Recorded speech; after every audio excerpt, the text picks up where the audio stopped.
ఈరోజు నువ్వు ఆత్మ సంబంధివా శరీర సంబంధివా అనేది నువ్వు ఎలా టెస్ట్ చేసుకోగలవు? నీకు ఎలా తెలుస్తుంది? ఒక్కసారి నిన్ను నువ్వే అబ్జర్వ్ చేసుకో. మనలను మనమే పరీక్ష చేసుకుంటేనంట ఎదుటి వ్యక్తి మన మీద నేరం మోపవలసినటువంటి పరిస్థితి ఉండదంట. కాబట్టి మనలను మనమే విమర్శ చేసుకోవాలని దేవుని వాక్యం తెలియజేస్తూ ఉంది. కాబట్టి ఈరోజు నిన్ను నువ్వే విమర్శ చేసుకో. నువ్వు శరీర సంబంధివా ఆత్మ సంబంధివా ఎలా తెలుస్తుంది నీకు? టెస్ట్ చేయండి.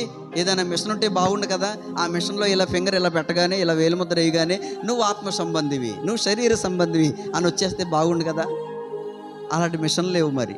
మరి ఎలా నిన్ను నువ్వే పరీక్ష చేసుకుని నిన్ను నువ్వే విమర్శ చేసుకోవాలి?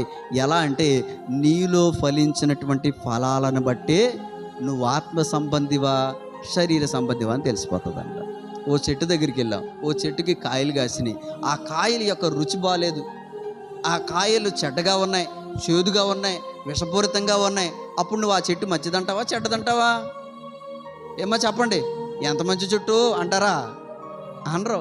ఇంకో చెట్టు దగ్గరికి వెళ్ళావు, దాని కాయలు బాగున్నాయి, ఆకృతి బాగుంది, తినటానికి రుచిగా ఉంది, చాలా మాధుర్యంగా ఉంది. అప్పుడు నువ్వేం చెప్తావు అంటే ఆ చెట్టు మంచిది, ఆ చెట్టుకు కాసే ఫలాలు తినండి అని చెప్తావు.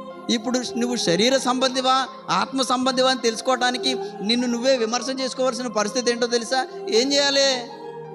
నీలో ఉన్నటువంటి ఫలాలు ఎలా ఉన్నాయో టెస్ట్ చేసుకుంటే ఆ ఫలాలను బట్టి నువ్వు శరీర సంబంధివో ఆత్మ సంబంధివో నీకే తెలిసిపోతుంది. నీలో మంచి ఫలాలు ఉన్నాయా? నువ్వు ఆత్మ సంబంధివి. చెడ్డ ఫలాలు ఉన్నాయా? శరీర సంబంధివి.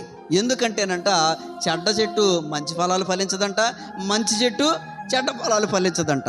కానీ ప్రతి చెట్టు దాని ఫలము వలనే అది మంచిదో చెడ్డదో తెలుస్తుందంట.